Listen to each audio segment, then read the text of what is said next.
Jangan mempertanyakan kekuatan meminta. Begini ilustrasinya. Saya bertanya, seberapa Anda percaya dengan Allah? 100%? 200%? Atau tak terhingga? Oke, baiklah. Sekarang kita minta kepada Allah. Anda naik doa saat ini.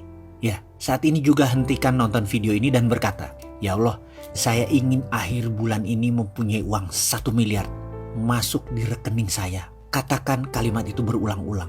Lalu diam sejenak sambil Anda merenung kalimat tadi.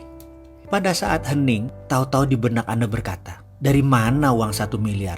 Kamu kan hanya pegawai negeri. Atau, bagaimana dapat 1 miliar? Kamu kan cuma ibu rumah tangga. Atau, bagaimana dapat 1 miliar? Kamu kan hanya anak sekolah. Lalu mendadak kalimat tadi mendominasi pikiran, lalu pikiran mulai menyeletuk. Ya juga ya, dari mana ya? Kayaknya nggak mungkin deh. Kalau itu terjadi, selesai sudah. Kalimat itu ada dalam hukum alam yang namanya canceling our own pray. Meng-cancel doa kita sendiri. Kita sendiri yang meragukan diri kita sendiri. Kita sendiri yang meragukan Allah. Bisakah Anda percaya 100% bahwa hal itu akan terjadi? Bisa terjadi dan pasti terjadi. Bisakah Anda tidak cancel doa itu? Tidak ada keraguan sedikit pun bahwa itu bisa terjadi. Pertanyaannya, bisakah? Ini adalah permainan keyakinan. Ini adalah permainan ketakwaan. Inilah seni bertuhan. Inilah nikmatnya menjadi hamba Allah. Ketika keyakinan itu utuh, bulat, rapih, dan tekun, semua terjadi. Lalu ada lagi rahasia lain. Ada. Yaitu kita harus mengimplan bahwa saya kaya dan sudah kaya. Bukan akan kaya, tetapi sudah kaya. Memberi adalah kunci pertama. Selain memberi keluar, kita harus memberi ke dalam. Apa itu memberi ke dalam? Saya mulai menjadi manusia materialis. Setiap bertemu mobil mewah saya katakan ini mobil saya. Saya bayangkan ini ada di garasi saya. Rumah mewah saya akan bilang ini rumah saya. Lihat hotel mewah saya bilang ini hotel saya. Kemudian saya putuskan untuk berangkat berdua bersama istri untuk menikmati apa yang orang kaya lakukan.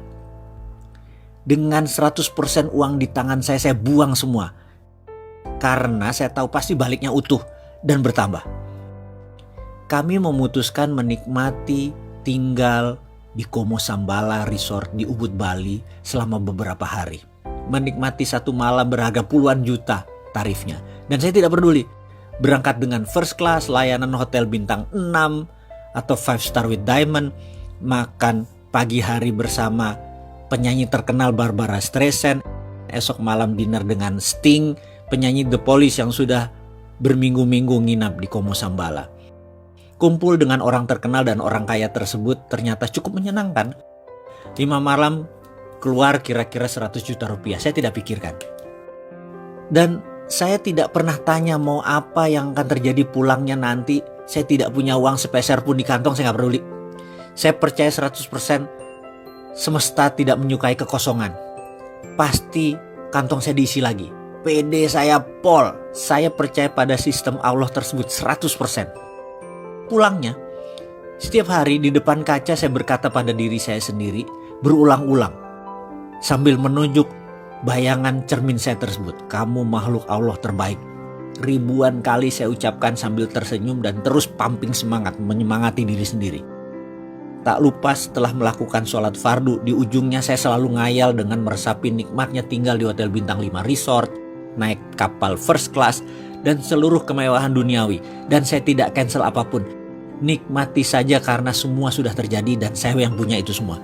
Receh di kantong dan setiap saat tangan di atas. Itu yang saya lakukan setiap hari. Dan apa yang terjadi? Ketika Kamisan di bulan berikutnya, pertemuan bulanan tersebut, yang biasanya ada 5-7 orang, ternyata waktu itu 20 orang atau 30 orang hadir semua. Semua yang hadir adalah kenalan saya yang sudah lebih dari 15 tahun. Desimal rekeningnya ada yang 11, ada yang 12. Saya hari itu enteng sekali. Saya hari itu kocaknya setengah mampus. Padahal saya bukan clown. Saya bukan komedian. Melucu itu bukan darah saya. Tapi yang jelas hari itu mereka tertawa terpingkal-pingkal. selama beberapa jam. Lucu sekali dan saling timpal jok-jok lucu. Saya pun sampai rumah mungkin sekitar jam 11-an. Padahal pertemuan itu sehabis maghrib. Di pertemuan-pertemuan sebelumnya jam 8 saya udah di rumah. Entah angin apa, keesokan harinya satu sahabat saya berkata, mau nggak kamu beli saham PTN di Nusa Tenggara Timur, mau ikut nggak? Saya jawab, nggak belum ada kelonggaran likuiditas, saya bilang gitu.